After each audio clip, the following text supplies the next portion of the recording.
अमरीकी मरासला मुल्क की तौहीन है। वज़ीर आज़म मैं था, अमरीका मुझे हटाने का हुक्म किसे दे रहा था?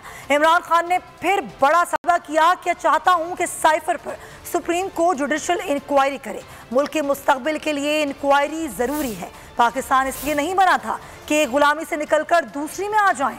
मसाइल का जिम्मेदार हमें ठहरा रहे हैं तो साजिश करके हमारी हुकूमत क्यों हटाई? उन्होंने कहा कि मेरा जहन तस्लीम नहीं करता था कि ये शहबाज शरीफ को वज़ीर आज़म बना देंगे। सोचता था कि आसिफ अली जरदारी फिर से इक़्तिदार में आ जाएगा। इन पर करप्शन के इतने केसेस हैं कि समझ नहीं आती कि किस पर बात करें। परवेज़ मुशर्रफ ने NRO देकर मुल्क पर जुल्म किया।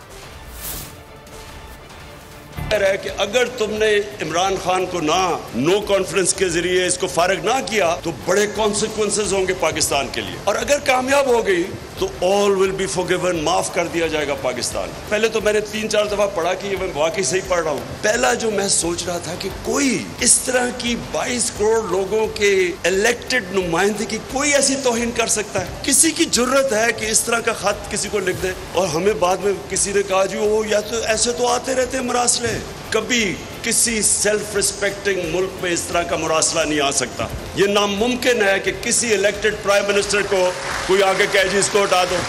तो ये कितनी तौहीन है एक मुल्क की। तो मुझे दूसरी हैरत हुई कि मैं प्राइम मिनिस्टर हूँ, वो एम्बेसडर है, फॉरेन ऑफिस मेरे नीचे है, वो किसको हुक्म दे रहा है कि इसको हटा दो प्राइम मिनिस्टर को? मैं क्यों चाहता हूँ कि सुप्रीम कोर्ट एक जुडिशल इंक्वायरी बने। अगर ये सही माने में इंक्वायरी हो गई, मैं आपको यकीन दिलाता हूं कि पाकिस्तान का इसमें इतना फायदा है। और अगर आप इसकी पीछे चले जाएं पाकिस्तान के बनने के, तो उसकी जो सबसे बड़ी वजह क्या थी? आज़ादी चाहते थे लोग। तो ये इसलिए नहीं बना था कि हम एक गुलामी से निकल के दूसरी गुलामी में आ जाए। तो हमें क्यों नहीं प्रेशर उन्होंने डाला ये करने के लिए, जो आज ये कह रहे हैं कि जी IMF ने ये करवा दिया तो हमें करना पड़ा है, और फिर हमें ब्लेम कर रहे हैं, कह रहे हैं हमारी वजह से।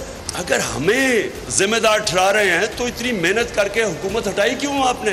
हमें रहने देते, हम जिम्मेदारी ले लेते। लेकिन मैं आपको आज बता रहा हूं कि एक चीज मेरा ज़हन नहीं मान रहा था, और वो ये नहीं मान रहा था कि क्या ये शहबाज शरीफ को प्राइम मिनिस्टर बना देंगे? क्या आसिफ जरदारी फिर से इक़्तिदार में आ जाएगा? करप्शन के केसेस इनके ऊपर इतने हैं कि आपको समझ नहीं आती किस केस के ऊपर बात करें। जो NRO 1 लिया इन्होंने, जो जनरल मुशर्रफ ने इतना बड़ा जुल्म किया इस मुल्क के ऊपर, मैंने सबसे ज्यादा शोर मचाया उसके ऊपर।